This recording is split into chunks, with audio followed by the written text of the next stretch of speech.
எரேமியா தீர்க்கதரிசன புஸ்தகம் 29வது அதிகாரம் அதனுடைய 13, 14 வசனங்களை வாசிக்க கேட்கலாம். எரேமியா 29, 13, 14 வசனங்கள்.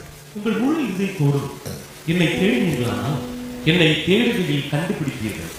நான் உங்களுக்கு காணப்படுவேன் என்று கர்த்தர் சொல்லுகிறார். நான் உங்கள் சிறையிருப்பை திருப்பி நான் உங்களை துரத்திவிட்ட எல்லா சாதிகளிலும் எல்லா இடங்களிலும் இருந்து உங்களை சேர்த்து நான் உங்களை விலக்கி இருந்த ஸ்தலத்துக்கே உங்களை திரும்பி வர பண்ணுவேன் என்று கர்த்தர் சொல்லுகிறார். கரங்களை உயர்த்தி ஹல்லேலூயா. பாபிலோன் சிறையிருப்பிலே மீந்திருக்கிறவர்களுக்கு இந்த வார்த்தை எழுதப்படுகிறது. மீந்திருக்கிறவர்களுக்கு சிறையிருப்பில் இருக்கிறாங்க, ஆனாலும் தப்பி இருக்கிறாங்க. பிரச்சனையில் இருக்கிறாங்க, ஆனாலும் காப்பாற்றப்பட்டு கொண்டிருக்கிறார்கள். பக்கத்தில் 1000, வலது புறத்தில் 10,000 விழுந்துச்சு, விழாம இருக்கிறாங்க. எப்படின்னு கேட்டா கிருபைன்னு சொல்றதை தவிர வேற சொல்வதற்கு ஒன்றுமில்லை. அப்படிப்பட்டவர்களுக்கு சொல்லப்பட்ட வார்த்தை, இங்க பாரு, நான் திருப்பி கொண்டு வருவேன், உன்னை நான் பூர்வ நிலையில ஸ்தாபிப்பேன், விழுந்து போன கூடாரத்தை நான் திரும்ப எடுப்பிப்பேன், அநேக இக்கட்டுகளை ஆபத்துகளை காணும்படி செய்த உன்னை திரும்ப நான். எத்தனை பேர் நம்புறீங்க என் ஆண்டவரால் எல்லாவற்றையும் திரும்பி வர பண்ண முடியும்? திரும்பி வர பண்ணுவேன். ஆமென். ஆண்டவர் இந்த காரியத்தை எரேமியாவை கொண்டு எழுதுகிறார். ஒரு பெரிய நம்பிக்கை அங்க கொடுக்கிறார். நம்பிக்கை, நீ என்ன தேடு, என்ன தேடு. இன்று பேசும்படி 5 காரியங்களை இந்த சம்பவங்களிலிருந்து உங்கள் மத்தியிலே சொல்லி ஜெபிக்கும்படி விரும்புகிறேன். முதல் காரியம், கர்த்தர் தரும் விடுதலையே மெய்யான விடுதலை. இந்த சத்தியத்தை எல்லாரும் புரிந்து கொள்ள வேண்டும். இந்த சம்பவத்தை நான் சொல்லும்படி விரும்புகிறேன். சரித்திரத்துக்குள்ள ரொம்ப போகல, நான் ஆவிக்குரிய கண்ணோட்டத்தோடு சொல்ல விரும்புகிறேன். 28வது அதிகாரத்தில் நீங்க பாத்தீங்கன்னா, அனனியான்கிற தீர்க்கதரிசி ஒரு பெரிய தீர்க்க தரிசனத்தை சொல்லுகிறான். அவனை தீர்க்கதரிசி என்றுதான் வேதமே சொல்லுகிறது. ஆனால் அவன் சொன்ன தீர்க்க தரிசனம் என்பது அது கர்த்தரிடத்திலிருந்து வந்ததா என்பதுதான் இங்க ஒரு பெரிய கேள்வியாக மாறுகிறது. அந்த தீர்க்கதரிசி என்ன சொல்லுகிறான் என்றால், அவன் சொன்ன தீர்க்க தரிசனம் கேட்பதற்கு ரொம்ப எல்லாருமே கேட்க விரும்புகிற தீர்க்க தரிசனம். ஏற்கனவே கர்த்தர் என்ன உரைத்திருக்கிறார் என்றால், பாபிலோனின் சிறையிருப்பு நீங்குவது 70 வருடம் ஆகும் என்று உரைத்திருக்கிறார். ஆனால் இந்த தீர்க்கதரிசி தீர்க்க தரிசனம் எப்படி உரைக்கிறான் என்றால், அதனுடைய 2வது வசனத்துல இஸ்ரவேலின் தேவனாகிய சேனைகளின் கர்த்தர் உரைக்கிறது என்னவென்றால், பாபிலோன் ராஜாவின் நுகத்தை முறித்தேன். அதாவது ஒரு நுகத்துக்குட்பட்டிருக்கிறவன் கேட்க விரும்புகிற தீர்க்க தரிசன வார்த்தை. உண்மையில இந்த நுகத்துக்கு உட்பட்டு ஜனங்கள் காணப்பட போகிறார்கள். அதற்கு அடையாளமாய் ஒரு நுகத்தை மாட்டிட்டு ஒரு ஆள் இருக்கிறார். யார் தெரியுமா? எரேமியா. அதற்கு முந்தின 27வது அதிகாரத்தில் கர்த்தருடைய வார்த்தை எரேமியாவுக்கு உண்டாகி 2வது வசனத்தில் சொல்லுகிறார், நீ உனக்கு கயிறுகளையும் நுகங்களையும் உண்டு பண்ணி அவைகளை உன் கழுத்திலே பூட்டி கொண்டுன்னு சொல்றார். ஒரு மரத்தால ஒரு நுகத்தை உண்டு பண்ணி இப்படி ஒரு நுகம் அதை கழுத்துல மாட்டிட்டு அப்படி இருக்கிறார். தீர்க்கதரிசி ஒரு அடையாளமா, இப்படிதான் இஸ்ரவேல் ஜனங்கள் யாருக்கு பிடியில இருக்க போறாங்க? பாபிலோனியர் பிடியில இருக்கிறாங்க. சரி, அந்த காரியத்தை விடுவோம், நான் செய்திக்கு வர விரும்புகிறேன். அப்போ ஒரு நுகத்துக்கு உட்பட்டு இருக்கிறவன் உண்மையிலே எதை கேட்க விரும்புவான் என்றால், கர்த்தர் நுகத்தை முறிப்பார் என்பதை கேட்க விரும்புவான். ஆமென். இங்கே அதுதான் சொல்லப்படுகிறது. என்ன தீர்க்க தரிசனம் உரைக்கப்படுகிறது? பாபிலோனின் ராஜாவின் நுகத்தை முறித்தேன். 28:2 நுகத்தை முறித்தேன். எவ்வளவு நாளுக்குள்ள முறிப்பேன் என்று சொல்லுகிறார். 3வது வசனத்திலே, பாபிலோன் ராஜாவாகிய நேபுகாத் நேச்சர் இவ்விடத்திலிருந்து எடுத்து பாபிலோனுக்கு கொண்டு போன கர்த்தருடைய ஆலயத்தின் பணிமுட்டுகளை எல்லாம் நான் 2 வருஷ காலத்திலே இவ்விடத்துக்கு திரும்ப வர பண்ணுவேன். அல்லேலூயா. இப்போ நான் ஒண்ணு கேட்கிறேன் உங்ககிட்ட. ஆமென். என்ன கேட்கிறேன் அப்படின்னா, உங்களை நோக்கி 2 பேர் ப்ராஃபஸி சொல்றாங்க. ஒருத்தர் சொல்றாரு கர்த்தர் நுகத்தை முறிப்பார், 70 வருஷத்துல நடக்கும். இன்னொருத்தர் சொல்றாங்க கர்த்தர் நுகத்தை முறித்தார், 2 வருஷத்துல நடக்கும். நமக்கு எது தேவை? என்ன கோரஸ்? இதுதானே நம்மளை கவருது. இதுதானே நம்மை கவருகிறது. உண்மையில இப்ப நுகம் முறிக்கப்படுவது இஸ்ரவேல் ஜனங்கள் எல்லாரை விட யாருக்கு மிக அவசியம் என்றால் எரேமியாவுக்கு. நுகத்தை உடைப்பேன் 2 வருஷத்துல அப்படி சொல்லும் போது எரேமியா என்ன சொல்றான் தெரியுமா? அந்த தீர்க்கதரிசியை பார்த்து 6வது வசனத்துல, ஆமென், கர்த்தர் அப்படியே செய்வாராக அப்படிங்கிறார். ஆமென், கர்த்தர் நுகத்தை முறிப்பார். இது ப்ராபசி, இது மாறாது. ஆனா இந்த அனனியா என்கிறவன் என்ன சொல்லுகிறான் அப்படின்னா, இன்னைக்கு பொதுவாகவே கர்த்தர் எரேமியாவை வச்சு என்ன ப்ராபசி சொல்றாருன்னா, இந்த நுகத்துக்கு கீழே நீ கொஞ்ச நாள் இருக்கணும் அப்படிங்கிறார். ஆனா அனனியா இருக்கிற தீர்க்கதரிசி சொல்றான், நுகமே கிடையாதுப்பா, நுகத்துக்கு கீழே இருக்க வேண்டாம். கர்த்தர் நுகத்தை முறிச்சிட்டாரு, 2 வருஷத்துல எல்லாமே செட்டில் ஆக போகுது. இதை கேட்கும் போது முதல் ஆமென் சொன்னதே யாருதான் அப்படின்னா எரேமியா தான். எல்லாருக்கும் அதுதான் ஆசை. ஆனா எரேமியா ஆமென் சொல்லிட்டு என்ன சொல்றாருன்னா, இங்க பாருங்க, முற்காலத்திலிருந்தே நமக்கு தெரியும், ஒரு தீர்க்கதரிசி ஆனாலும் சரி, அவங்க சொல்ற தீர்க்க தரிசனம் அது நடந்தால், அதனுடைய 9வது வசனத்தை வாசியுங்கள். சமாதானம் வரும் என்று தீர்க்கதரிசனம் சொல்லியிருக்க, அந்த தீர்க்கதரிசி சொன்ன வார்த்தையின்படியே வந்தால், அப்பொழுது அவன் கர்த்தர் மெய்யா என்கிற தீர்க்கதரிசியாக விளங்குவான் என்று எரேமியா தீர்க்கதரிசி சொன்னான். சமாதானம் வரும் என்று தீர்க்கதரிசனம் சொல்லி இருக்க. நீங்க சொன்னதெல்லாம் கரெக்ட் தான். ஆமென், அப்படியே செய்வாராக. எனக்கும் ஆசை. இது 70 வருஷம் நீண்டிட்டு போறதெல்லாம் எனக்கு ஆசை கிடையாது. எவ்வளவு சீக்கிரமா இந்த பிரச்சனை முடியுமோ அவ்வளவு சீக்கிரமா முடியணும்னு தான் ஆசை. ஆனா அனனியாவே, ஒரு சம்பவம் உங்களுக்கும் தெரியும், எனக்கும் தெரியும். ஆண்டவர் ஆரம்ப காலத்துல மோசே மூலமாவே சொல்லிட்டு இருக்கிறாரு. இங்க பாருங்க, ஒரு தீர்க்கதரிசி சமாதானம் வரும் என்று சொல்லி இருக்க, அந்த தீர்க்கதரிசி சொன்ன வார்த்தையின்படியே வந்தால் அப்பொழுது அவன் கர்த்தர் மெய்யாய் அனுப்பின தீர்க்கதரிசி என்று விளங்குவான் என்று எரேமியா தீர்க்கதரிசி சொல்றான். அது உங்களுக்கு தெரியும்ல. அப்பொழுது அனனியா என்ன பண்றான் தெரியுமா? 10வது வசனம். அப்பொழுது அனனியா என்கிற தீர்க்கதரிசி எரேமியா தீர்க்கதரிசியின் கழுத்தில் இருந்த நுகத்தை என்ன பண்றான்? உடைத்து போட்டான். எப்படி இருக்குங்க? ஆமென். எரேமியா இப்பொழுது நிமிர்ந்து, thank you Jesus, நான் சர்ச்சுக்கு போனேன், என்னை நோக்கி ஒரு ப்ராபசி வந்துச்சு, என் கழுத்துல இருந்த நுகம் என்னாச்சு? உடைக்கப்பட்டது. க்ளோரி அப்படி சொல்லிட்டு திரும்பி போகும்போது கர்த்தர் எரேமியாட்ட சொல்றார், அவன் மரத்தினாலே உண்டு பண்ணின நுகத்தை உடைச்சு போட்டால, இப்போ இரும்புல நுகத்தை உண்டு பண்ணி கழுத்துல மாட்டுங்கிறார். ஆமென். அதனுடைய 13, 12, 13 வாசியுங்கள். அனனியா என்கிற தீர்க்கதரிசி எரேமியா தீர்க்கதரிசியின் கழுத்தில் இருந்த நுகத்தை உடைத்து போட்ட பிற்பாடு கர்த்தருடைய வார்த்தை எரேமியாவுக்கு உண்டாகி, அவர், நீ போய் அனனியாவை நோக்கி, நீ மரநுகத்தை உடைத்தாய், நீ மரநுகத்தை உடைத்தாய், அதற்கு பதிலாக இருப்பு நுகத்தை உண்டு பண்ணு என்று கர்த்தர் சொன்னார். இங்கே சொல்ல வருகிற செய்தியை கேளுங்கள், நல்ல கவனிங்க. இந்த இடையில நிறைய பேர் நம்மை விடுவிக்க முயற்சிப்பார்கள். அப்போ கழுத்தில் இருக்கிற ஒரு மர நுகத்தடி என்ன ஆகுது? முறியுது. முறிஞ்சதான் நம்மால் என்ன பண்றாரு? நிமிர்ந்தாரு. நிமிர்ந்து கொஞ்ச நேரம் ஆகல, இப்போ என்ன நுகத்தடி இருக்கு? அதன் அர்த்தம் என்ன? தற்காலிக விடுதலை இருக்குல்ல. தற்காலிக விடுதலை என்ன விடுதலை தெரியுமா? தேவன் தராத விடுதலை நம்முடைய கட்டை இன்னும் அதிகமாய் இறுக பண்ணும். தேவனிடத்திலிருந்து வராத ஒத்தாசை, தேவன் தராத விடுதலை டெம்பரரியா நமக்கு கொஞ்சம் ரிலீவ் ஆனது மாதிரி இருந்தாலும், அது நம்முடைய கட்டை, நம்முடைய நுகத்தை, நம்முடைய சிறையிருப்பை முன்னே இருந்ததை விட இன்னும் அதிகமாய் அது இறுக பண்ணுமே தவிர. ஆமென். இந்த நாளில் ஒரு தேவ பிள்ளை இதுதான் புரிந்து கொள்ள வேண்டும். எனக்கு ஒத்தாசை எங்கிருந்து வருகிறது?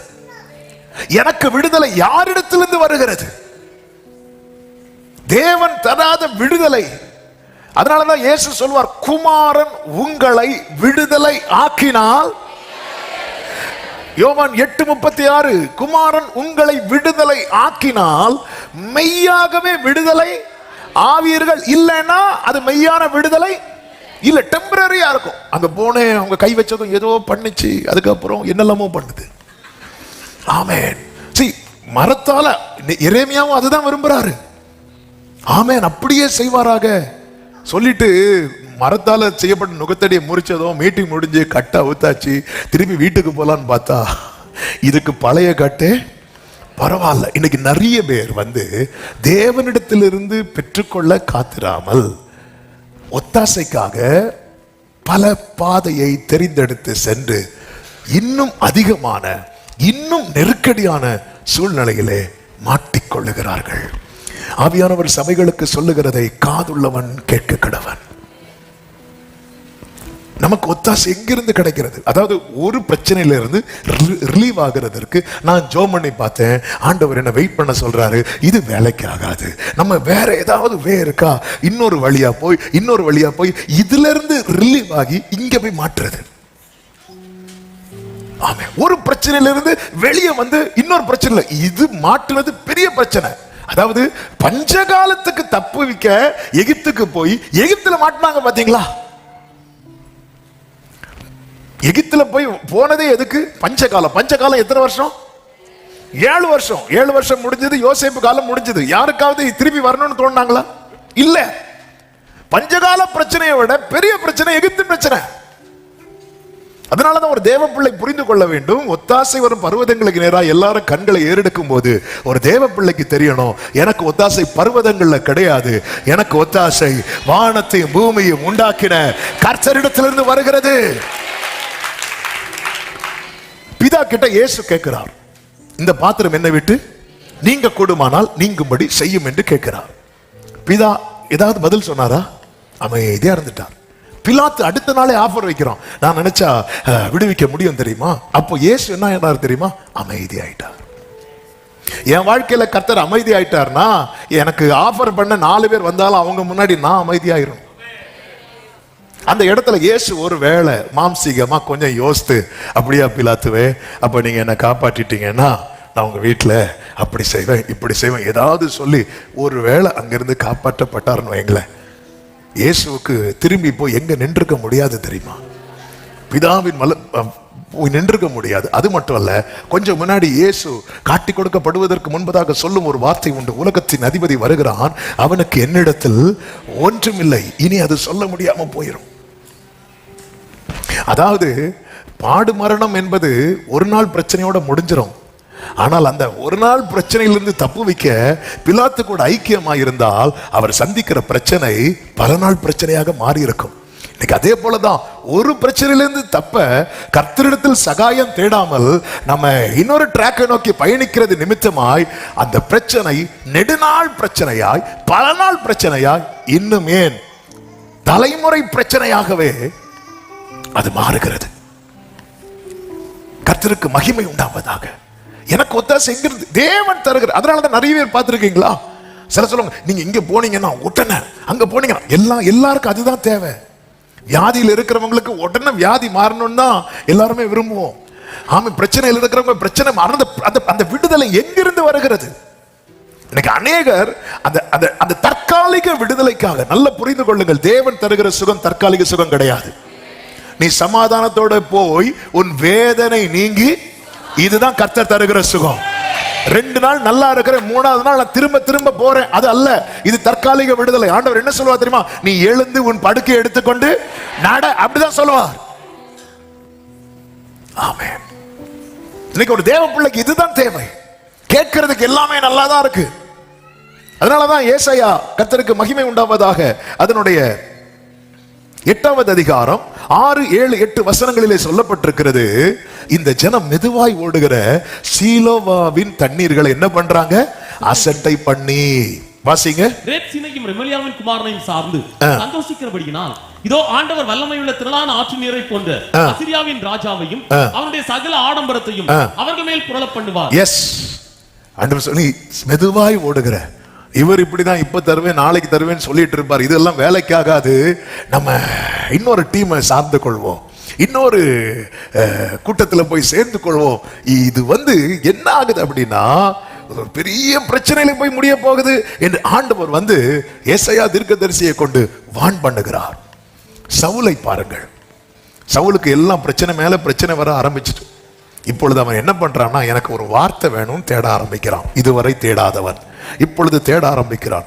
1 சாமுவேலின் புஸ்தகம் 28வது அதிகாரம் அதனுடைய 6, 7 வசனங்களிலே சவுல் கர்த்தரிடத்தில் விசாரிக்கும் போது கர்த்தர் அவனுக்கு சொப்பனங்களினாலாவது ஊரிமினாலாவது தீர்க்கதரிசிகளினாலாவது என்ன செய்யவில்லை?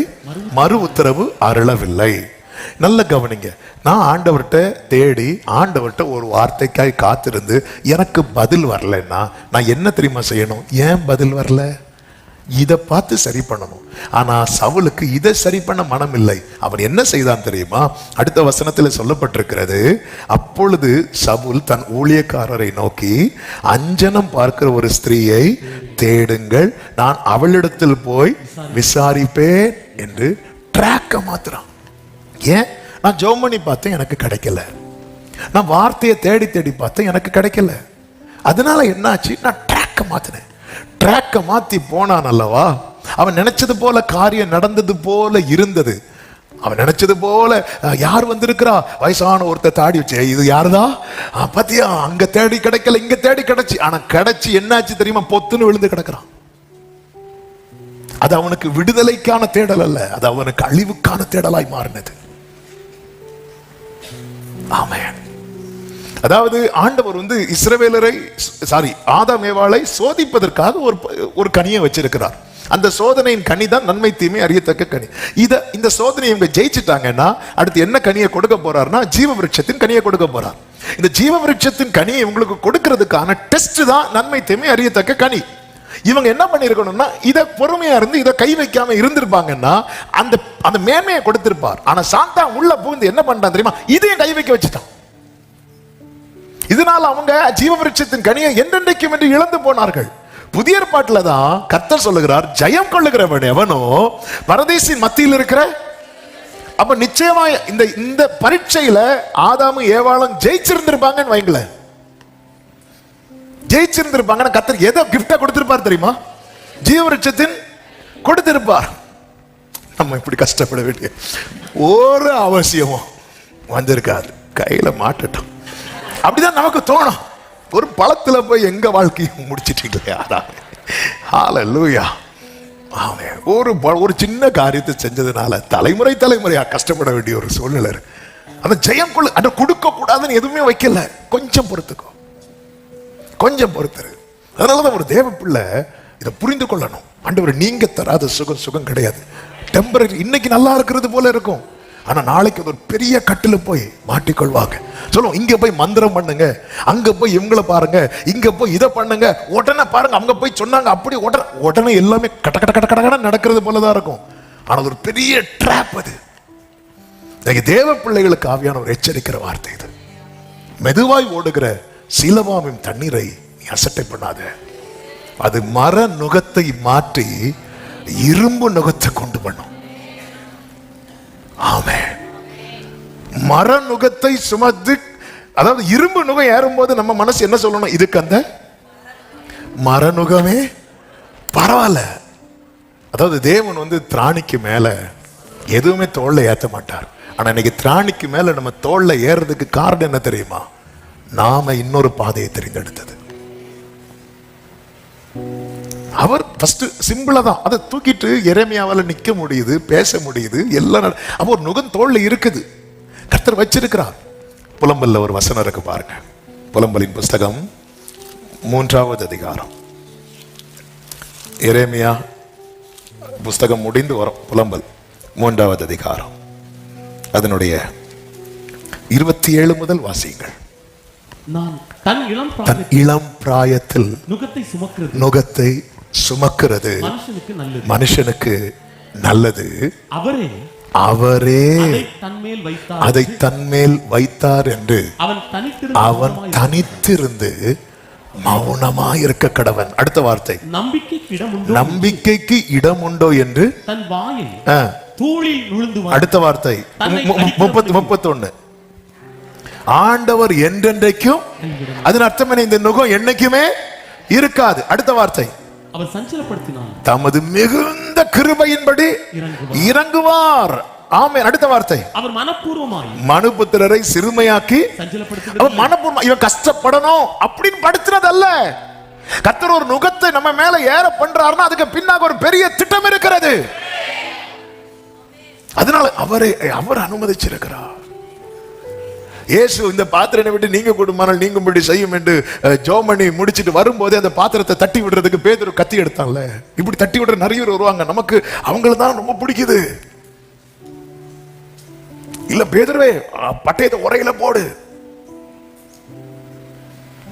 ஆமென். தேவன் தராத விடுதலை யாரு தந்தாலும் யாரு தரணும் நினைச்சாலும் அதனுடைய விளைவு என்ன அப்படின்னா மர நுகம் மாறி இரும்பு நுகமாகும். ஆண்டவர்கிட்ட நான் தேடினேன், எனக்கு கிடைக்கல. எனக்கு நான் ஆண்டவர்கிட்ட தேடி கிடைக்காததும் நான் என்ன பார்க்கணும், எங்க இது கட்டாச்சு. ஆமென். பைப்பு டேப் திறந்து பார்க்கிறேன், தண்ணி வரல. உடனே என்ன பண்ணும், டேங்க்ல தண்ணி இருக்குன்னு தெரியுது, டேப்ல தண்ணி வரல, லைனை தானே சரி பண்ணணும். இந்த சவுல் அதுதானே பண்ணியிருக்கணும். இவன் என்ன பண்றான் தெரியுமா, ஈஸியா எப்படிப்பா நடக்கணும். அந்த குறி சொல்றவங்க, தேசத்தை விட்டு குறி சொல்றவங்கள துரத்துனது யாருதான், சவுல். கர்த்தரோடு உறவுல இருக்கும்போது குறி சொல்றவங்க யாரும், நாள் பார்க்கிறவங்க குறி சொல்றவங்க ஒருத்தர் கூட என் எல்லையில் இருக்கக்கூடாதுன்னு துரத்துனவன் இவன் தேவனோடு உள்ள உறவு துண்டிக்கப்பட்டாகிவிட்டது. இது இது இது இது பிரச்சனைக்கு ஒரு நிரந்தர தீர்வு கிடைக்க மாட்டேங்குது. என்ன பண்ணலாம், சரி எல்லாரும் போற ட்ராக்ல நம்ம போலான்னு சொல்லிட்டு இவன் கொண்டு வரான். அதனாலதான் வேஷம் மாறி போறான். சவுல் சொன்னா அவ சொல்ல மாட்டான், எனக்கு தெரியாதுன்னு சொல்லிடுவா. ஏன்னா சவுல் தான் துரத்தி இருக்கிறான். தேவன் தருகிற விடுதலை அது மெய்யான விடுதலை. பதில் இல்லையா, ஏன் வரல எனக்கு பதில்?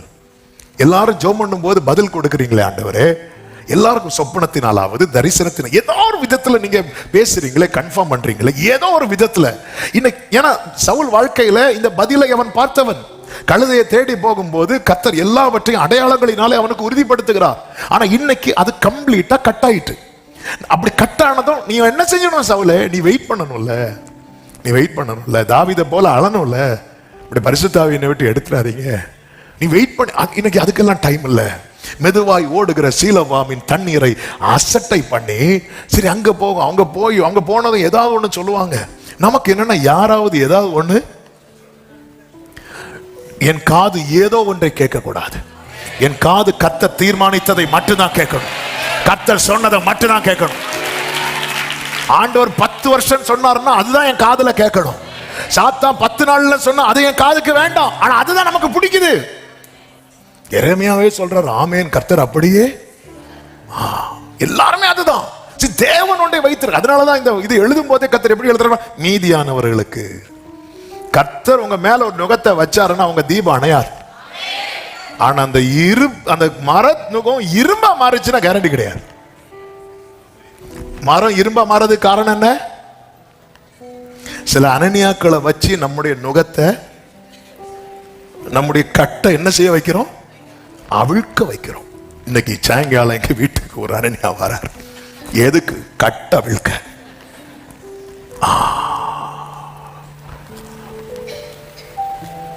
ஒரு தேவ பிள்ளைக்கு இந்த தெளிவு தேவை. சந்தோஷம்தான் ஆண்டவரே, இவன் மூலமா சொல்லி இருக்கிறீங்க, சந்தோஷம்தான். ஆனா இது நீங்க அனுப்பாத வார்த்தைன்னா வேண்டாம்பா.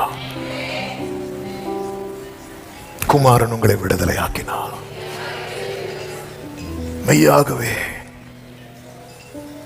10 நாளில் உங்களுக்கு இது செய்து தரப்படும், 20 நாளில் இது இப்படி எல்லாம் கேட்கும் போது இது இது இது இது இது நமக்கு இது நம்மை கவரக்கூடியது, இது நம்மை கவருகிறது.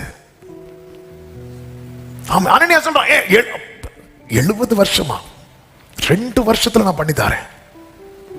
எரேமியா சொல்றாரு, நீ சொல்றபடி ஆவதாக. ஆனா கர்த்தர் அனுப்பாம இங்க பாரு, மர நுகத்தடி அதே போல கட்டும் உடையுது, கண்களுக்கு முன்பாய் கட்டு உடையுது.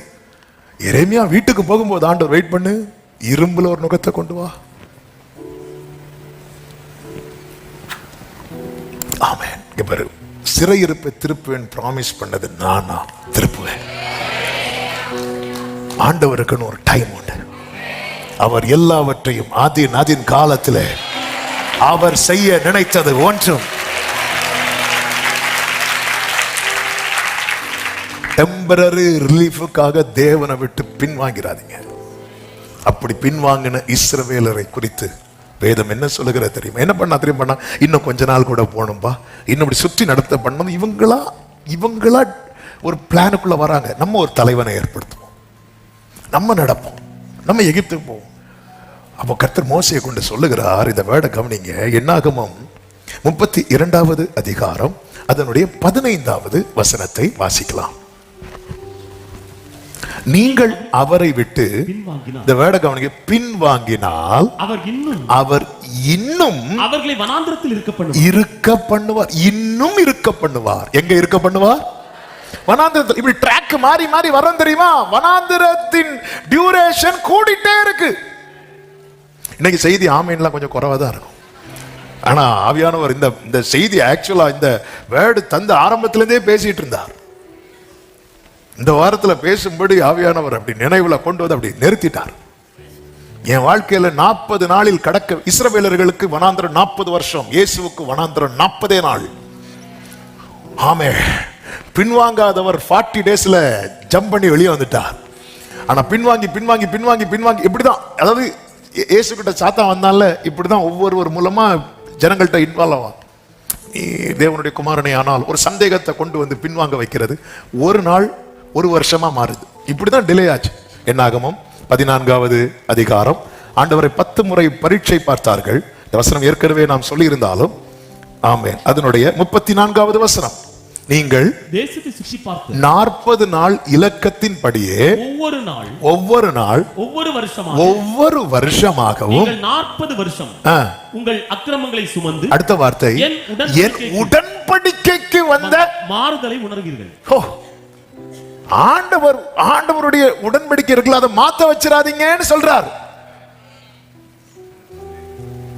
அப்போ ஆண்டவருடைய பிளான் என்ன தெரியுமா? 40 டேஸ்ல கொண்டு போனோம்.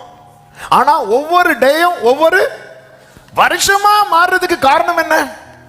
ஜனங்கள் தேவனை பரீட்சை பார்த்தார்கள், பின்வாங்கினார்கள். ஆண்டவரை தான் தேடுறீங்களா? ஆண்டவரை கடைசி வரை தேடுங்க. ஆண்டவரையும் தேடி அங்கேயும் போய் இவங்களையும் பார்த்து அவங்களையும் பார்த்து. ஆமென். சிலர் பாருங்க கைவசம் எடுக்கிறதுக்குன்னு போவாங்க. ஆமென். நமக்கு சிரிப்பா இருந்தாலும் தேவனை ஆராதிக்கிற தேவ பிள்ளைகளும் இதை போறாங்க. கை விஷம் எடுத்துருவாங்க. ஆனா அதுக்கப்புறம் வாயில விஷம் வரும். இங்க மர நுகம் மாறி இந்த மனசை விட்டு இந்த வேர்டை எடுத்துடக்கூடாது. மர நுகம் மாறி இரும்பு நுகம். ஒரு நாள் ஒரு வருஷம் ஆகுது. வனாந்திரம் இன்னும் வனாந்திரத்தில் இருக்க பண்ணுவாராம். ஆமென். நம்ம என்ன நினைக்கிறது தெரியுமா? அந்த டைம்ல ஆண்டவரேன்னு கூப்பிட்டா மண்ணா கிடைக்கும். வனாந்திரத்தை தாண்ட மாட்டேன். நீ வனாந்திரத்தை தாண்டணும்னா உத்தம இருதயத்தோடு. என் தாசனாகி யோசுவா வேறையாவையுடையவன். ஒரு நாள் ஒரு வருஷமாய் 40 நாள் 40 வருஷம் ஆச்சு. இதுல பாதிக்கப்பட்டது யாரு தெரியுமா? யோசுவா பாதிக்கப்பட்டான். ஆனால் யோசுவாவுக்கு பலன் குறையல. ஆமென். என்னதுன்னு அர்த்தம்? ஆண்டவர் உங்களை வனாந்திரத்தில் எவ்வளவு இருக்க வைக்கிறாரோ அவ்வளவு உங்களுக்கு ஆயுள் கட்டி. ஆமென். 25 வருஷம் ஆபிரகாமை காத்திருக்க வைத்தார்ல. ஆபிரகாம் எத்தனை வயசுல மரித்தான் தெரியுமா? 175. 25 வருஷம் காத்திருக்க வைத்தவன 75 வருஷம் அனுபவிக்க வைத்தார். ஆயுள் கட்டியாச்சா இல்லையா? ஆமென். யோபு எத்தனை தலைமுறை கண்டான் தெரியுமா? 4 தலைமுறையை கண்டான். ஒரு தலைமுறையில அத்தனை கஷ்டத்தை கண்டு கர்த்தரை விட்டு பின்வாங்காம இருந்தான்ல, அவனுக்கு 4 தலைமுறையை காண வைத்தார். ஆயுள் கட்டியாச்சா இல்லையா? ஆண்டவர் வந்து நம்மளை உட்கார வைக்கிறது மற்றவர்களுக்கு தான் பனிஷ்மெண்ட். காலேபுக்கு பனிஷ்மெண்ட் கிடையாது. நமக்கு என்னன்னா, இன்னைக்கு ஜோம் பண்ணணும், நாளைக்கு பார்க்கணும், நாளை கழிச்சு போகணும். அப்படின்னா ஓகே. ஆண்டவர் எவ்வளவு, அதான் மெதுவாய் ஓடுகிற சீலவாமின் தண்ணீரை நீ என்ன பண்ற தெரியுமா? அசட்ட பண்ற. என்னுடைய ஆசை என்ன நினைக்கிற? ஆண்டவருடைய ஆசை என்ன நினைக்கிற? நீடித்த நாட்களால் அவனை திருப்தியாக்கி. நம்ம அதை விட்டுட்டு உடனே முடிச்சு. ஹல்லேலூயா. கர்த்தருடைய ஆலயத்துல பச்சையான ஒலிவ மரம் போல அவர்கள் கேதுரு மரங்களை போல இருப்பார்கள்.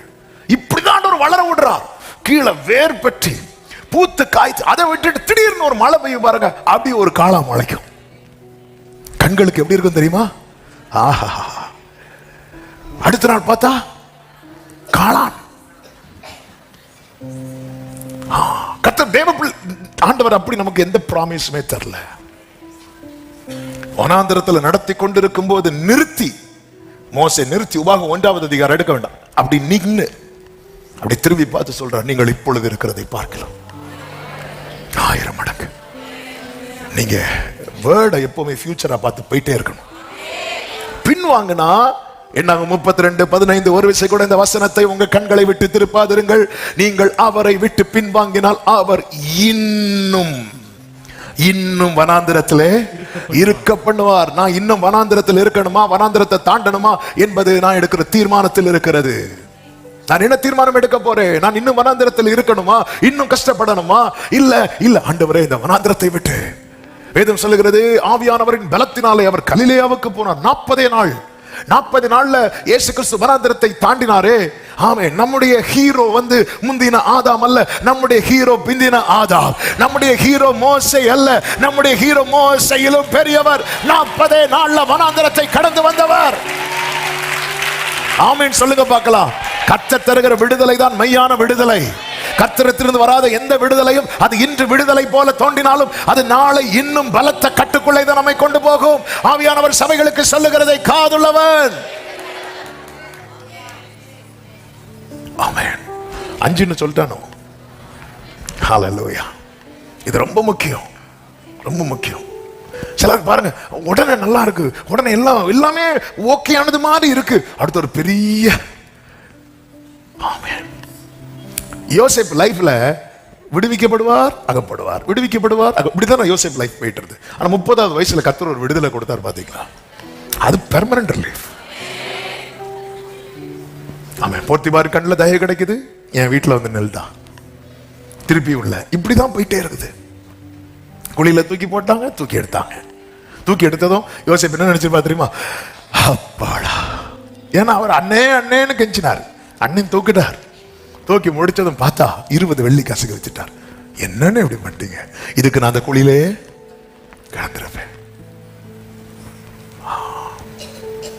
Temporary relief. கர்த்தரனும் கை வைக்கல, கர்த்தர் அவனோடு இருந்தார் மட்டும்தான் பைபிள்ல. அவன் தயை கிடைக்க பண்ணிட்டே இருந்தார், ஃபேவர் கிடைக்க பண்ணிட்டே இருக்கிறார். சிறையில் இருந்தால் அந்த ஃபேவர், நுகத்தில் இருந்தால் அந்த ஃபேவர், தீயை தண்ணீரை கடந்தால் அந்த தயவு கிடைச்சிட்டே இருக்கும். கர்த்தர் தருகிற விடுதலை. அவங்க அதை பண்றாங்க, இவங்க இதை பண்றாங்க. இவங்க கிட்ட போனா அவங்க உங்க வீட்டுல எங்க என்ன ஒளிச்சு வச்சிருக்காங்கன்னு, என்னத்தை ஒளிச்சு வைக்க போறோம்? ஆமென். அவங்க எடுத்து தருவாங்க. இதெல்லாம் அப்படியே நம்மளை உடனே நமக்குலாம் பாருங்க, நான் கர்த்தரை தேடினேன், அவர்கள் அவரை நோக்கி பார்த்து பிரகாசம் அடைந்தனர். இந்த ஏழை கூப்பிட்டார், கர்த்தர் கேட்டார்.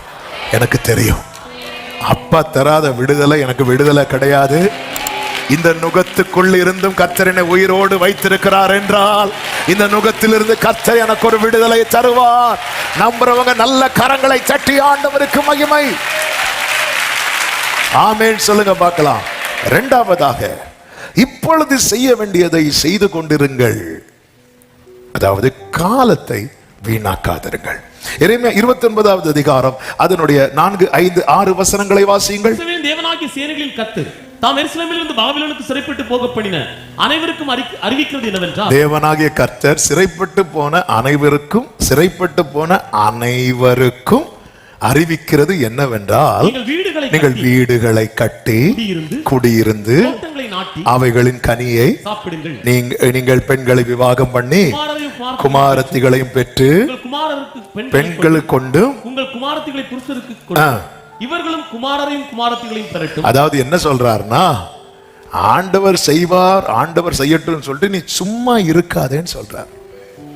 அவர் செய்ய வேண்டிய காலத்துல அவர் எல்லாம் செய்வார். இப்பொழுது நீ என்ன செய்யணும் அதை செஞ்சிட்டு.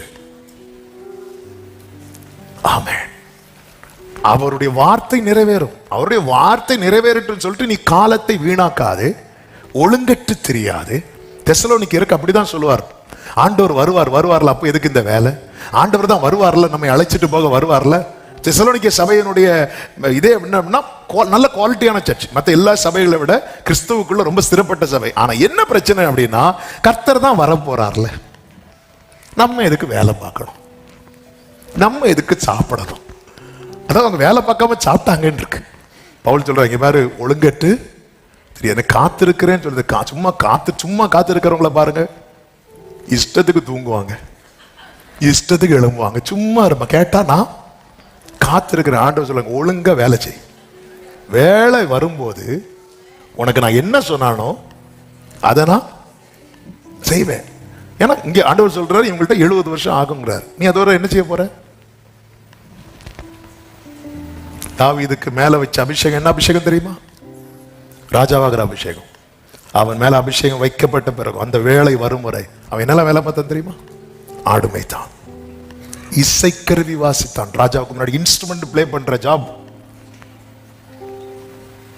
அதனால ராஜா நானா கீபோர்டு வாசிக்கணும் இல்ல, டைம் வர்றது வர 1000 பேருக்கு தலைவனா இருந்தான். ஒரு தேசத்தை நடத்துற அபிஷேகம், அதுதான் அபிஷேகம். அந்த டைம் வர 1000 பேருக்கு தலைவனா இருந்தான். சவுலுக்கு சேவகனா இருந்தான். சவுலுடைய வில்லையும் அம்பையும் தூக்கிட்டு போறவனா இருந்தான். சவுல் தள்ளப்பட்டவனுக்கே சேவகனா இருந்தான். அவர் முறுமுறுக்கல்ல. அது கர்த்தர் என்ன ராஜாவா தான் வைப்பேன்னு சொல்ற, நீ ஆடெல்லாம் மேய்க்க மாட்டேன் இல்ல. ஆண்டவருடைய வேலை வரும்போது ஆண்டவர் எல்லாவற்றையும் செய்வார், அதில் மாற்றம் இல்லை. ஆனால் அதுவரை நாம் என்ன செய்து கொண்டிருக்கிறோம்? பவுலை பாருங்கள். பவுலுடைய ஊழியமே அப்போஸ்தல ஊழியம். புறஜாதிகளுக்கு அப்போஸ்தலனாய் அழைக்கப்பட்டவன் பவுல். அந்த பவுல் அப்போஸ்தலர் 18வது அதிகாரம் கொரிந்து பட்டணத்துக்கு போகிறார். 1வது வசனத்துல அந்த கொரிந்து பட்டணத்துல போய் என்ன பண்ணிட்டு இருக்கிறார்? டைம் இன்னும் வரல, வேலை வரல. 3வது வசனத்தை வாசியுங்கள். அவர்கள் கூடாரம் பண்ணுகிற தொழிலாளிகள். அவர்கள்னா யாரு? அதுக்கு முந்தின வசனத்துல சொல்லப்பட்டிருக்கிறது ஆக்கிலாவும் அவர்கள் கூடாரம் பண்ணுகிற தொழிலாளிகளாக இருந்தார்கள். இனி 3வது வசனம், தானும் அந்த தொழில் செய்கிறவன் ஆனபடியினாலே அவர்களிடத்தில் தங்கி வேலை செய்து கொண்டு வந்தான் அப்படின்னு இருக்கு. அவன் அங்க கர்த்தர் கொண்டு போனது எதுக்கு? வேலை செய்யவா, ஊழியம் செய்யவா? சத்தமா சொல்லுங்க. ஆனா ஊழியத்துக்கான டோர் இன்னும் என்ன ஆகல, ஓபன் ஆகல. அவர் என்ன பண்ணிட்டு இருக்கிறாரு? சும்மா இருக்கல. ஆண்டவருடைய திட்டங்கள் பெருசுங்க. ஆனா அதுக்காக தேவன் நம்மை சும்மா இருக்க விடல. சரி, மோசே இந்த சாப்டருக்கு வர அதுக்கு முன்னாடி மோசே எகிப்துல என்னவா இருந்தார் தெரியுமா? எகிப்துல 40 வருஷம் என்னவா இருந்தார்?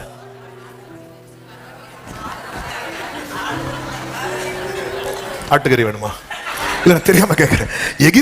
எகிப்துல இருக்கிறவங்களுக்கு ஆடு மேய்க்கிறவங்கனாலே அருவருப்பு. அவன் எங்க வளர்க்கப்படுகிறான்? வளர்க்கப்பட்டான். கர்த்தர் அவனை யார நடத்தணும்னு பிளான் வச்சிருக்கிறார்?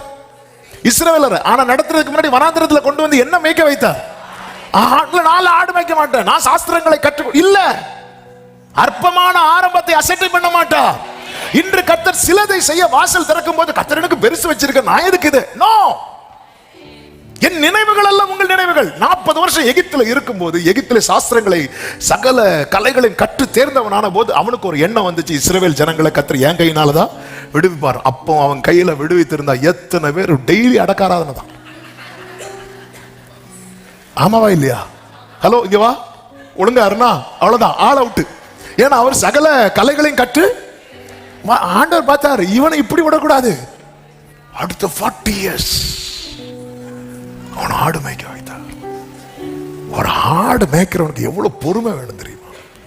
எவ்வளவு சகிப்புத்தன்மை வேணும் தெரியுமா? கர்த்தர் அவனை உருவாக்குறார், சாந்த குணம் உள்ளவனாய் உருவாக்கி திருப்பி கொண்டு போறார். மெதுவாய் ஓடுகிற சீலவாமின் தண்ணீரை நீ அசட்டை பண்ணுகிறாயோ? அவர் கல்யாணம் பண்றார், பிள்ளைங்க பிறக்கிறாங்க, ஒரு வேலை பார்த்துட்டு இருக்கிறார். இல்ல, மோசே கல்யாணம் பண்ணிட்டான், மோசே வேற ஒரு வேலையில ஜாயின் பண்ணிட்டான், அதனால அவன் வேண்டாம். ஆரோன் இப்படி மாறினார். ஆண்டவர் காத்திருக்கிறவர்களே, கர்த்தர் சொன்னதுல ஒரு டாட் கூட மிஸ் ஆகாம நடத்துவார். ஆனா நம்ம என்ன பண்ணிட்டு இருக்கிறோம்?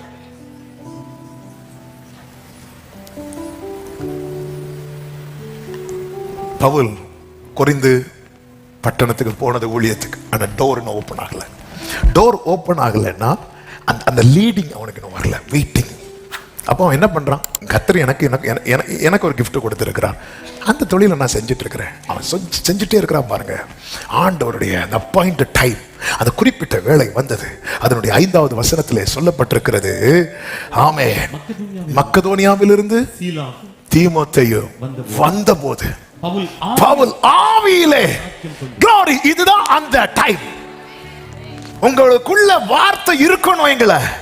உங்களுக்கான டைம் வரும்போது அது உங்களை சும்மா இருக்க விடாது. அது வரைக்கும் நீங்க சும்மா இருந்து, பவுல் மக்கள் அங்க கொரிந்தில பண்ணி என்ன பண்ணிட்டு இருக்கிறான், ஏதோ வேலை பார்த்துட்டு இருக்கிறான். பாத்தியா அவன் போன காரியம் நடக்கல, பாத்தியா ஆவியில வைராக்கியம் கொண்டு இயேசுவே கிறிஸ்து என்று என்ன பண்றான் தெரியுமா, திருஷ்டாந்தப்படுத்தினான். அப்படிதான் கொரிந்து சபை அங்க ஸ்தாபிக்கப்பட்டது. கொரிந்து சபையை குறித்து நமக்கு தெரியும் அல்லவா, 1000 பிரச்சனைகள் உள்ள இருந்தாலும் அந்த சபை எப்படிப்பட்ட சபையா இருந்துச்சு தெரியுமா, யாதொரு வரங்களிலும் குறைவில்லாத அப்படி ஒரு சபை இதுவரை வேற எங்கேயுமே கிடையாது. அந்த டைம் பாத்தீங்களா, அந்த டைம் வரும் உங்களுக்கான, அந்த அப்பாயிண்டட் டைம் வரும். தானியேல் எகிப்துல தானே பாபிலோன்ல இருந்தார்ல, தானியேலுக்கு தெரியும்ல கர்த்தர் எப்படி சிறையிருப்ப என்ன பண்ண போறார், மாற்ற போறாரு. தானியேல் சும்மாவா இருந்தாரு, இல்லையே, வேலை பார்த்துட்டு தானே இருந்தாரு. காத்திருப்பின் காலத்துல கர்த்தர் உங்களை எந்த நிலையில வைத்திருக்கிறாரோ அதை சந்தோஷமா செய்யுங்கள். நான்லாம் இங்க இருக்கக்கூடிய ஆளே கிடையாது. இப்படியே பேசிட்டு இருந்தாங்கன்னா யோசேப்பை வெளியே கொண்டு வந்திருக்க மாட்டான். நமக்குள்ள இருக்கட்டும், திட்டங்கள் கர்த்தர் ஏற்ற வேளையில நிறைவேற்றும். இயேசுவை பாருங்க, சொந்த ஊர்ல இயேசு பிரீச் பண்ணும் போது மத்தேயு சுவிசேஷத்துல இருக்கு, இவர் தச்சனுடைய குமார். ஆனா மார்க் சுவிசேஷத்துல எப்படி இருக்கும் தெரியுமா, இவர் தச்சன் அல்லவா அப்படிமாங்க. இவர் கார்பெண்டர் தானே. அதன் அர்த்தம் என்ன, இயேசு அவருடைய வேலை வரும் வரை அவங்க அப்பாவுக்கு என்ன பண்ணிட்டு இருந்தார் தெரியுமா, சப்போர்ட் பண்ணிட்டு இருக்கிறார். அந்த ஒர்க் அவர் பண்ணிட்டு இருக்கிறார். இல்லைன்னா பைபிள் அது எழுதப்பட்டிருக்குமா, இவர் தச்சன் அல்லவா. மார்க் சுவிசேஷம் 6வது அதிகாரம் 3வது வசனம், இவன் தச்சன் அல்லவா அப்படிங்கிறாங்க. Is not this the carpenter அப்படிங்கிறாங்க. இவர் கார்பெண்டர் தானே. ஓ, எப்படி ஒரு அடிச்சுவடவர் நமக்கு வச்சுட்டு போயிருக்கிறார் பாத்தீங்களா. அதான் எரேமியாவை கொண்டு சொல்றார், மீந்து இருக்கிறவர்கள் சொல்றாங்க, பாரு டைம் வரும், அந்த காலம் நிறைவேறும் போது. எரேமியா 29வது அதிகாரம், ஆமென், அதனுடைய 10வது வசனத்தை வாசிங்கள். பாபிலோனிலே 70 வருஷம் நிறைவேறின பின்பு, எல்லாரும் ஒரு ஆமென் சொல்லுங்க பார்க்கலாம். நிறைவேறின பின்பு நான் உங்களை சந்தித்து உங்களை இவ்விடத்துக்கு திரும்பி வர பண்ணும்படிக்கு உங்கள் மேல் என் நல் வார்த்தையை நிறைவேற பண்ணுவேன். நல்ல கரங்களை சற்றி ஆமென் சொல்லுங்க. சரிப்பா, அவன் செட்டில் ஆயிட்டான், அவன் ஏதோ ஒரு வேலை செஞ்சிட்டு இருக்கிறான், அப்படியே போட்டோம், அப்படி விட மாட்டேன். டைம் வரும், டைம் வரும், வேலை வரும். உம் வேளைக்காக காத்திருக்க கிருபை, ஆமென், உம் வேளைக்காக காத்திருக்க ஆமென்.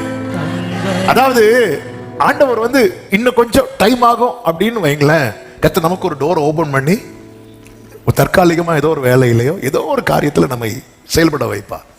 டைம் நெருங்கிட்டுன்னு வைங்களேன், அந்த டோரை க்ளோஸ் பண்ணுவார். அந்த டோரை க்ளோஸ் பண்ணி உட்கார வைப்பார். டோரை க்ளோஸ் பண்ணி உட்கார வைக்கிறாருனாலே நெக்ஸ்ட் நீங்க தான் நினைச்சுக்கோங்க. ஆமென்.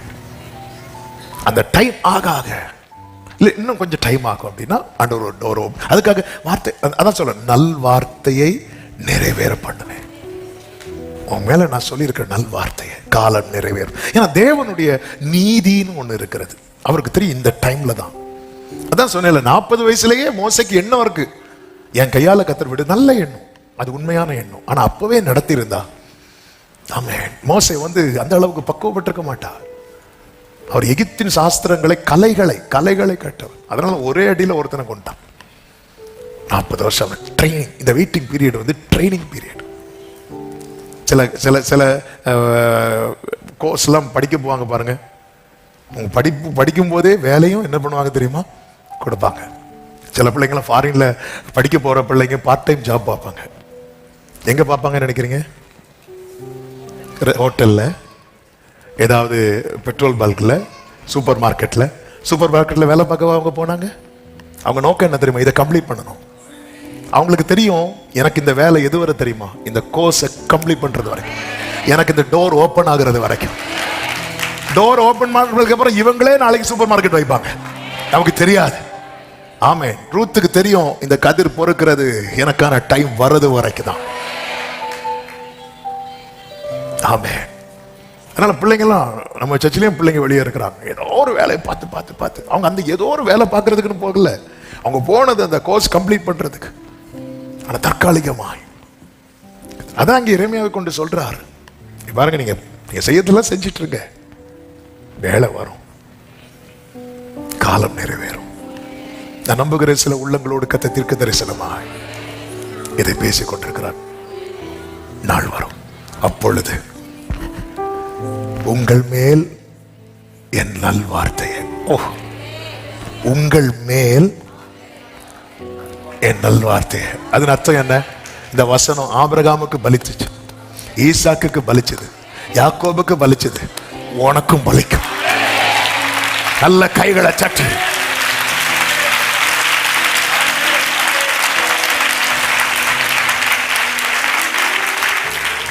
ஆமென் சொல்லுங்க பார்க்கலாம்.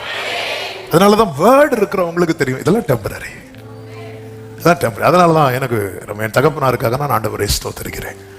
50 பேர் இருக்கும்போது சொல்லுவாங்க, இதெல்லாம் நமக்கு பத்தாது அப்படிம்பாங்க. நான் இருந்து என்ன பேசிட்டு இருக்கிறேன். அப்பெல்லாம் ஃபாஸ்டிங் பிரேயர் சாட்டர்டே நடக்கும். ஒரு 40-50 பேர் இருப்பாங்க, 20 பேர் தூங்கிட்டு இருப்பாங்க. வயசானவங்க தான் வந்து இருப்பாங்க. அப்படி இருப்பாங்க. அந்த எல்லாம் முயற்சி சொல்லுவாங்க, நம்ம சர்ச்சில் இப்படி. ஏன்னா அப்போ கீழே இருப்பாங்களா, எல்லாரும் மேலே லிஃப்ட் வந்துடும், அது வந்துடும், இது வந்துடும். பார்த்துட்டே இருப்பேன், ஏசப்பா யார்கிட்ட பேசிட்டு இருக்கிறாங்க ஆண்டவரே. நான் வர எங்கள் அப்பாட்ட ஒரு நாள் சொன்னேன், அப்போ நீங்கள் யார்கிட்ட சொல்லிட்டு இருக்கிறீங்க, அங்கே பாருங்க. அவங்க அதை பாரு, இதெல்லாம் யாரும் ஆண்டவர் கொடுத்தது, ஆண்டவர் கொடுத்தது அறிக்கை பண்ணிட்டு இருக்கிறான். இவங்க லிஃப்ட் வரும்னு சொல்லும் போது எங்க அப்பா கஷ்டப்பட்டு படியேறி வந்து சொல்லுவாங்க. பழைய மக்களுக்கு தெரியும், அந்த எங்க அப்பா ஸ்டெப் ஏறும்போது அந்த டைம் எந்த பிலீவர் வராங்களோ அவங்க தான் எங்க அப்பாவை கைப்பிடிச்சு மேலே கொண்டு வருவாங்க. அவ்வளோ கஷ்டப்பட்டு ஏறுவாங்க. ஆனா சொல்லிட்டே இருப்பாங்க. அது பலிச்சது. இன்னும் நிறைய இருக்கு, பலிக்க போகுது.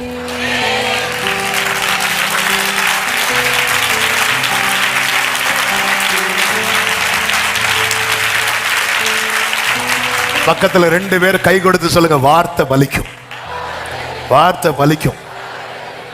ஆமென்.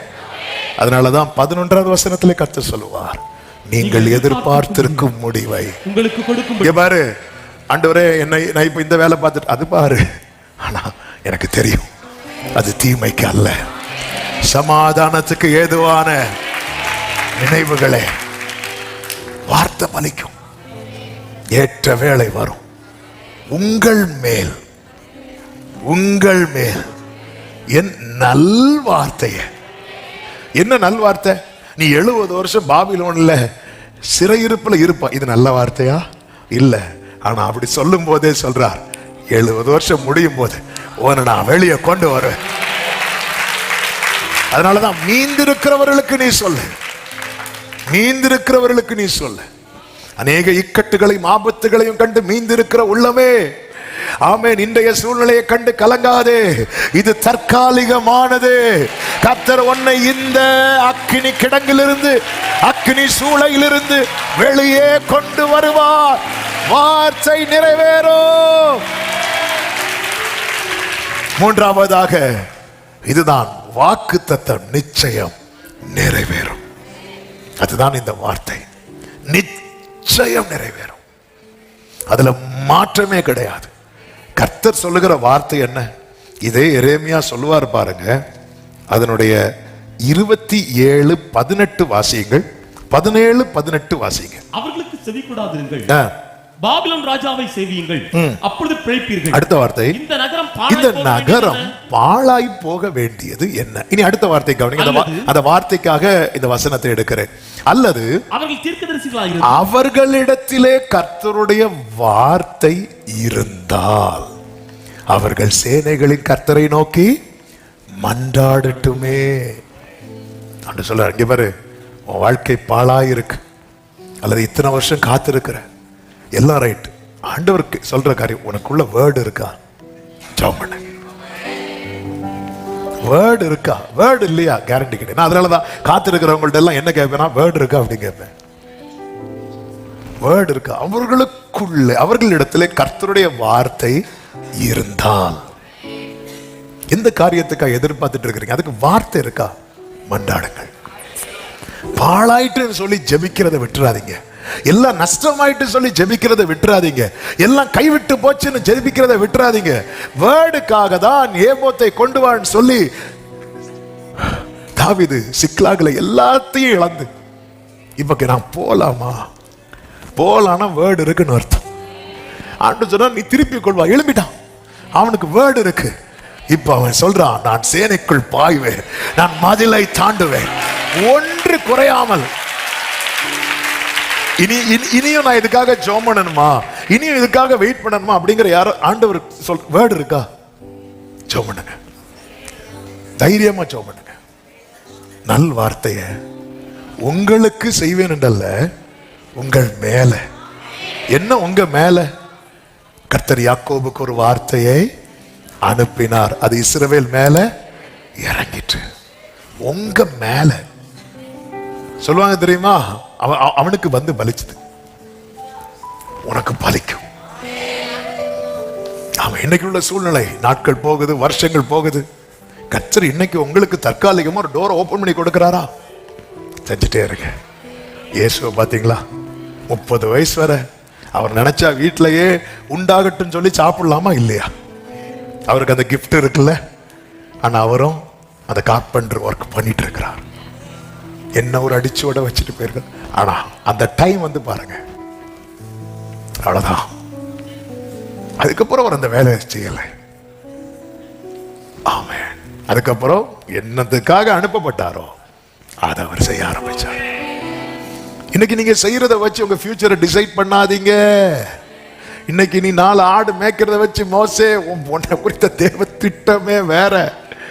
ஆனா அதுக்காக சொல்லிட்டு எனக்கு ஆடெல்லாம் மேய்க்க முடியாதுன்னு சொல்லி டெய்லி கறி வச்சு சாப்பிட்டு இருக்காத. உன் கையில என்ன ஒப்பு கிடைக்கப்பட்டிருக்கிறது அதை செய். ஆமென். எகிப்துல வளர்ந்தனால மோசே என்ன கொஞ்சம் அருவருப்பா இருக்கா இந்த வேலை பார்க்கறது? எகிப்தியருக்கு எபிரேயர் எப்படிப்பட்டவங்க தெரியுமா? ஏன்னா அவங்க என்ன மேய்க்கிறவங்க? ஆடு மேய்க்கிறவங்க. கர்த்தர் கொண்டு வந்து சில நேரத்தில், அதான் பவுல் சொல்லுவார், அவர் எபிரேயரில் பிறந்த எபிரேயன், பென்யமின் கோத்திரத்தான், அழைப்பு புறஜாதிகளுக்கு அப்போஸ்தலன். போச்சு போ ஆண்டவரே.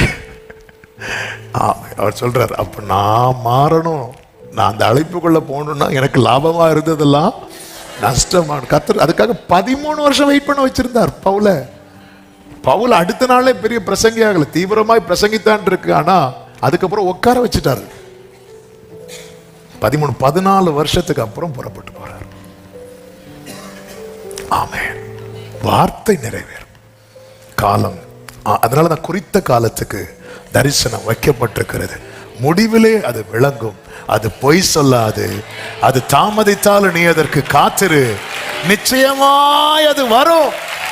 ஆபகுக்கு 2:3 அது தாமதிப்பது இல்லை. 4வதாக சமாதானத்துக்கு காரணமாயிருங்கள். அதாவது கர்த்தர் உங்களை எங்க வச்சிருக்கிறாரோ நீங்க இருக்கிறது வரைக்கும் அந்த இடத்தின் நன்மையை விரும்பணும், சமாதானத்தை விரும்பணும். இப்போ இவர்களுக்கு என்ன சொல்றாருன்னா 7வது வசனத்தை வாசிங்கள். நான் உங்களை சிறைப்பட்டு போக பண்ணின பட்டணத்தின் சமாதானத்தை தேடி அதற்காக கர்த்தரை விண்ணப்பம். அதற்காக ஆண்டவரே இந்த பாபிலோன் நாசமா போட்டோம் உள்ள இருந்துட்டே. இது ஆண்டவருடைய பார்வையில ஏற்புடையது கிடையாது. உன்னை பாபிலோன்ல வச்சிருக்கிறாரா, அதன் சமாதானத்தை நாடு. நீ அதுக்காக ஜெபம் பண்ணணும். ஆமென். ஆண்டவர் என்னை எப்படியே எருசலேமை கொண்டு வாங்க, அந்த ஜெபத்தை பண்ணாதேன்னு சொல்லல. ஆனா நீ இருக்கிறது இப்ப எங்க? அப்ப நீ ஒரு இடத்துல இருக்கிறது வரைக்கும் ஒன்னால் அந்த இடத்துக்கு என்னதான் இருக்கணும்? அந்த இடத்துல இருந்து எப்படி இது இல்லாம தாவீதை பாத்தீங்கன்னா, அபிஷேகம் வச்சதுக்கு அப்புறம் தாவீதை எங்க விடுவாங்க தெரியுமா? ஆடு மேய்க்க விடுவாங்க.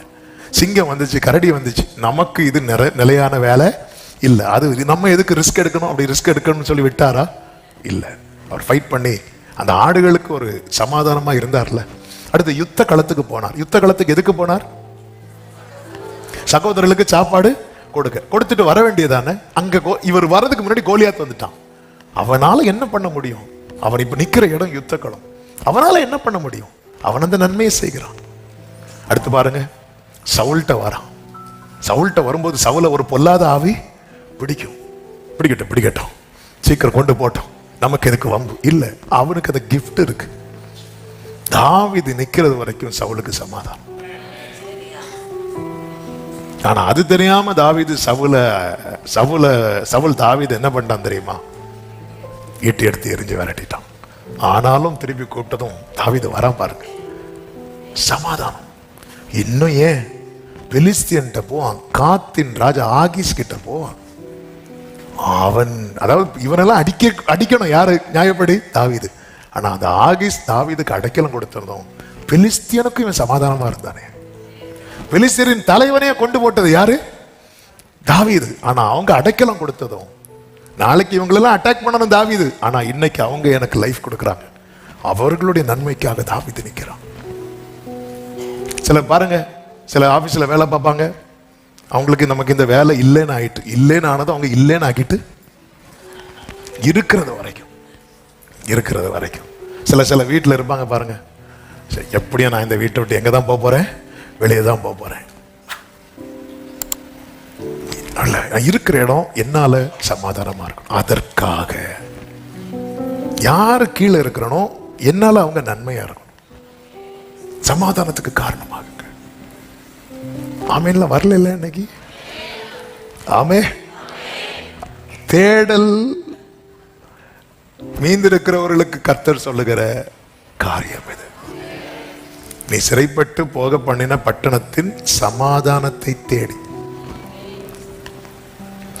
இப்போ கவனிச்சீங்கன்னா தெரியும், எகிப்துல ஒவ்வொரு வாதையை கர்த்தர் அனுப்புறாருல, அனுப்பி அப்படியே விட்டாரா இல்ல அதெல்லாம் மோசையை வச்சு சால்வ் பண்ணாரா? சால்வ் பண்ணிட்டு தானே வெளியே வந்தார். தண்ணி கடைசி ஒரு ரத்தமாட்டா இருந்து, இல்ல ஆண்டவரே மாத்திருங்க. தவளை ஃபுல்லா தவளையாட்டா இருந்து, இல்ல மாத்திருங்க. எல்லாத்தையும் மாத்தி எல்லாத்தையும் செட்டில் பண்ணிட்டு தானே வெளியே வராரு. நம்மளை தேவன் எங்க வச்சிருக்கிறார்? எதுல வச்சிருக்கிறார்? நம்மளால அங்க ஒரு பிரச்சனை, நம்மளால அங்க ஒரு கஷ்டம், நம்மள வரட்டும். சில பாருங்க, உள்ள இருந்து சில கூட இருந்துட்டு அது வந்து ஒரு பெரிய தீமையான காரியம் இருக்கிற இடத்துல நம்மளால இங்க எவ்வளவு நன்மை இருக்க முடியும். ஆண்டவர் அதுதான் சொல்றார், நான் உங்களை சிறைப்பட்டு போக பண்ணின பட்டணத்தின் சமாதானத்தை அதற்காக விண்ணப்பம் பண்ணுங்கள், அதற்கு சமாதானம் இருக்கையில். அப்ப நம்ம இருக்கிற இடத்துல நமக்கு சமாதானம் இல்லைன்னா அவங்களுக்கு என்ன இல்லை? சமாதானம் இல்லை. அப்ப அவங்களுக்கு சமாதானம் இருந்தா நமக்கும், அதனால நம்ம அவங்களுடைய சமாதானத்துக்காக நம்ம ஜெபம் பண்ணுவோம். எனக்கு சமாதானம் இல்லைன்னாலும் பரவாயில்ல, அவங்க நிம்மதியா இருக்க கூடாது. ஆமென். சிலருக்கு சொர்ண அடிக்கல. ஆமென். இருக்கிற இடத்துல ஒருத்தங்க, அதாவது நம்மள ஒருத்தங்க கஷ்டப்படுறாங்க, அவங்க கஷ்டப்படுறாங்கன்னு தெரிஞ்சதும் நமக்கு சந்தோஷம் வருதா சங்கடம் வருதா? சொல்ல வேண்டாம், சர்ச்சில் போய் சொல்றோம். ஆமென். நம்ம உடனே என்ன சொல்லுவோம்? ஆண்டவர் ஒருத்தர் இருக்கிறார். ஆண்டவர் சொல்றார், இங்க நீ அங்கதானே இருக்கிற, அதற்கு சமாதானம் இருக்க. ஆகாரே ஏன் ஓடி போன? அவன் என்ன கஷ்டப்படுத்துறா. ஏன் கஷ்டப்படுத்துறா தெரியுமா? அவளுக்கு சமாதானம் இல்லை. அவளுக்கு சமாதானம் இருந்தா உனக்கு சமாதானம், நீ போ. ஆமென். அவளுக்கு சமாதானம் இல்லை. பெனினாள் ஏன் அண்ணாளை வந்து விசனப்படுத்தினா நினைக்கிறீங்க? எல்லாத்தையும் காரணம் யாருன்னு நினைக்கிறீங்க? இந்த எல்கானா. ஒரே மாதிரி சாப்பாடு கொடுத்தா பிரச்சனை இல்லை, அவளுக்கு கொடுக்கறத விட 10 மடங்கு. அதாவது பெண்ணினாளுக்கு தோசை வாங்கி கொடுத்தா அண்ணாளுக்கு மசால் தோசை. கோவம் வருமா வராதா? பார்த்தா விசனப்படுத்தினான். ஏன்னா அவளுக்கு சமாதானம் இல்ல, அதனால அவ ஒன்ன சமாதானமா இருக்க விடல. இதுதான் உண்மை. ஆமே. சில பார்க்குறேன், ஓ இதுதானா, போற வழியில மசாலா தோசை வாங்கிட்டு. ஏன்னா அவளுக்கு எத்தனை பிள்ளைங்க இருந்தாலும் சமாதானம் இல்லை. அதனால இவ்வளவு நம்ம என்ன செய்யக்கூடாது, இவன் இந்த மசாலா தோசை சாப்பிடவே கூடாது. அதனால சாப்பாடு வைக்கும் போதும் அழுதுட்டு இருப்பான். சாப்பாடுல கை வைக்கும் போது தின்னதை பாரு தின்னு, அவ்வளவு முடிஞ்சு சமாதானம் போச்சு. ஏன் இல்ல, அவளுக்கு சமாதானம் இல்ல. ஆமே. நாங்கள பாபிலோனுக்காக நாங்க இருக்க, நாங்க எப்படி இங்க இருக்க போறது கிடையாது. இல்ல, இப்ப இருக்கிறோம்ல, கர்த்தர் வச்சிருக்கிறார்ல. ஆமே. ஆண்டவர் உங்களுக்கு எந்த ஆபீஸ்ல வச்சிருக்கிறாங்க, அங்க சமாதானம். நீங்க ஜெபம் பண்ணணும். அதோட பிளெஸிங். நீங்க இருக்கிற இடம், நீங்க அங்கிருந்து வரும்போது அவங்க உங்களை மிஸ் பண்ணணும். அவங்க இருக்கிறது வரைக்கும் ரொம்ப நல்லா இருந்துச்சுப்பா, ரொம்ப ஆசீர்வாதமா இருந்துச்சுப்பா. ஆமேன் சொல்லுங்க பார்க்கலாம். சமாதானத்துக்கு காரணமாகுங்கள். ஆமேன். கடைசியாக ஒன்று சொல்லி நான் செபிக்க விரும்புகிறேன். தேடலை தீவிரப்படுத்துங்கள். அந்த வசனத்தை மறுபடியும் வாசிங்கள். 13, 14 வசனங்கள். உங்கள் முழு இருதயத்தோடும் என்னை தேடினீர்களானால், அதாவது முழு இருதயத்தோடும் என்னை தேடினீர்களானால். என்னை தேடுவீர்கள். இந்த வெயிட்டிங் பீரியட் எதற்காக தெரியுமா? தேடலை தீவிரப்படுத்த. இந்த இஸ்ரவேல் ஜனங்கள் என்ன பண்ணுனாங்க அப்படின்னு சொல்லிட்டு இந்த எரேமியா நீங்க ஆரம்பத்துல இருந்து படிச்சீங்கன்னா தெரியும். வாசிக்க வேண்டாம் சொல்லி விடுகிறேன். 2:17 என்னை விட்டு விட்டார்கள் அப்படிங்கிறார். 2:32 என்னை மறந்து விட்டார்கள் அப்படிங்கிறார். 3:20 எனக்கு துரோகம் பண்ணினார்கள் என்று சொல்லுகிறார். 2:36, 37 மாயையை நம்பினார்கள், வழியை மாற்றி மாற்றி விலகி போனாங்க. 4:22 என்னை குறித்து அறிகிற அறிவை விட்டு விட்டார்கள். அறியாமல் என்னை அவர்கள் அறியாதிருக்கிறார்கள். ஆண்டவரை யாருக்கு தெரியலையோ அவங்க பொல்லாப்பு செய்யறதுல தான் அறிவாளிகளா மாறுவாங்க, நன்மை செய்ய அறிவில்லாதவர்களா மாறுவாங்க. தேவனை அறிகிற அறிவில் யார் வளர்கிறார்களோ அவர்களுக்கு பொல்லாப்பு செய்ய தெரியாமலே போயிடும், நன்மை செய்ய மட்டும்தான் அவர்களுக்கு தெரியும். நான் ஒருத்தங்களுக்கு தீமைக்கு தீமை செய்யறேன் அப்படின்னா எனக்கு எந்த அறிவு குறைவா இருக்கு? தேவனை அறிகிற. என்ன ஒருத்தங்க பார்த்து முறைச்சாங்க, நானும் முறைச்சேன். என்ன பார்த்து அவங்க 2 வார்த்தை பேசுறாங்க, நான் 4 வார்த்தை பேசுறேன். அதுக்கு காரணம் என்ன? தேவனை அறிகிற அறிவு நமக்குள்ள எப்படி இருக்கு? குறைவாக இருக்கிறது. தேவனை அறிகிற அறிவு நம்மில் வளரும் போது நமக்கு என்ன செய்ய தெரியாம போயிரும் தெரியுமா? தெரியணும், அப்படிதானே?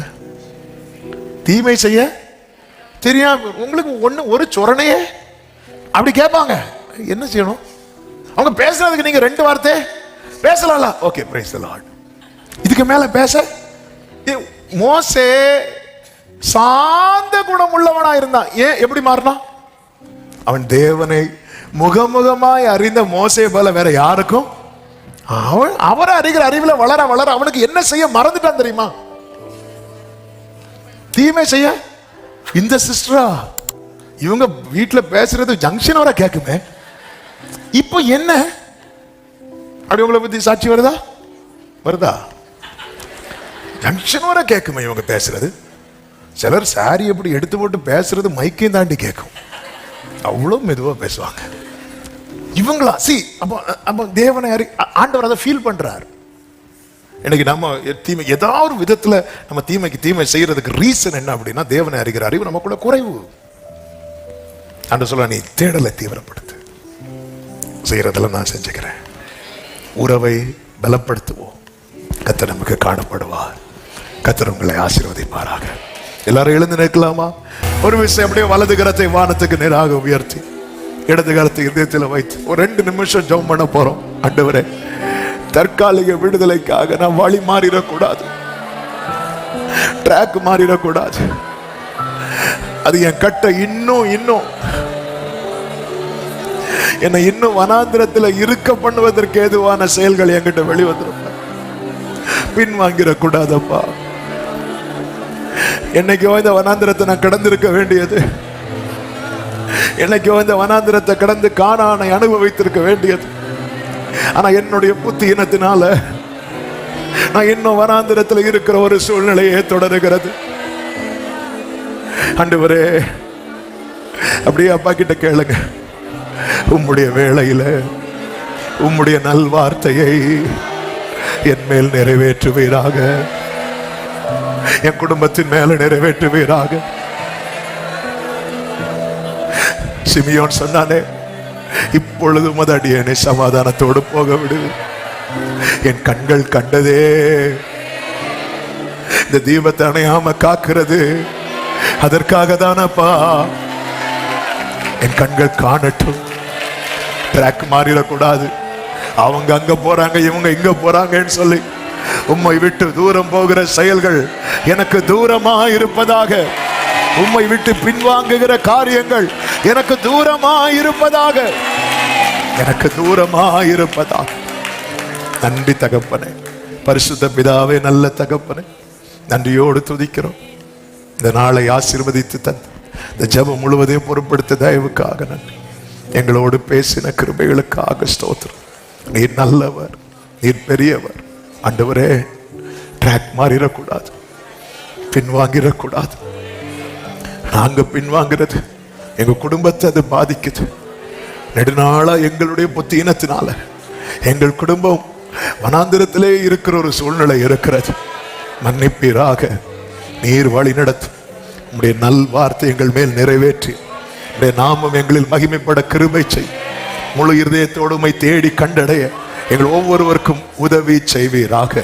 எங்களை நீர் எந்த இடத்துல எந்த சூழ்நிலையில யார் மத்தியில வைத்திருக்கிறீரோ அவர்களுடைய சமாதானத்தை நாடுகிறவர்களா எங்களை மாற்றுவீராக. எல்லார் மேலும் உங்க கிருபை இருக்கட்டும். நல்ல தகப்பனே, அப்பா, மனதார உம்முடைய பிள்ளைகளை வாழ்த்தி ஜெபிக்கிறேன். உம்முடைய நல் வார்த்தை உம்முடைய பிள்ளைங்க மேல நிறைவேற்றுவீராக. சமாதானத்தோடு அனுப்பி சாட்சியாய் கொண்டு வாரும். கனம், மகிமை, துதி, ஸ்தோத்திரங்கள் அனைத்தும் ஒருவருக்கே செலுத்துகிறோம். இரட்சகர் இயேசுவின் நாமத்தில் பிதாவே, ஆமென். சேர்ந்து சத்தமாய் சொல்லுவோம். என் ஆத்துமாவே கர்த்தரை ஸ்தோத்திரி, முழு உளமே அவருடைய பரிசுநாமத்தை ஸ்தோத்திரி. என் ஆத்துமாவே கர்த்தரை ஸ்தோத்திரி, கர்த்தர் செய்த சகல உபகாரங்களை மறவாதே. ஆமென். நம்முடைய கர்த்தராகிய இயேசு கிறிஸ்துவின் கிருபையும் பிதாவாகிய தேவனுடைய அன்பும் பரிசுத்த ஆவியானவருடைய ஐக்கியமும் சிநேகமும் பாதுகாவலும் நம் அனைவரோடும் எல்லா பரிசுத்தவான்களோடு கூட கர்த்தருடைய வருகை மட்டும் தங்கி இருப்பதாக. ஆமென். ஹல்லேலூயா. God bless you. கர்த்தர் உங்களை ஆசீர்வதிப்பாராக.